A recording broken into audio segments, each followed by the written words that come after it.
प्रयागराजमध्ये कुंभमेळ्यातील चेंगराचेंगरीत 15 भाविकांचा मृत्यू झाल्याचा अंदाज, शेकडो नागरिक जखमी झाल्याची माहिती।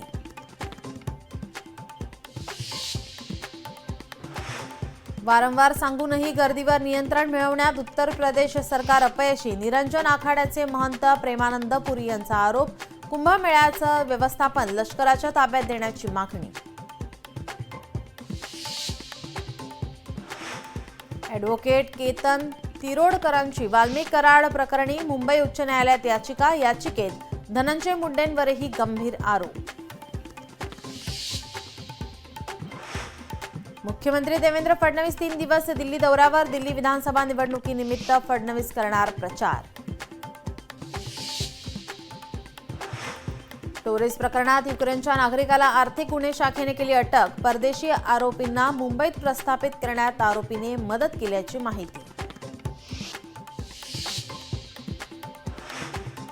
शेअर बाजारात नफा मिळवून देण्याचे आमिष दाखवून कुर्ल्यातील एका तरुणाला लाखो रुपयांचा गंडा, हैदर खान असे फसवणूक झालेल्या तरुणाचं नाव।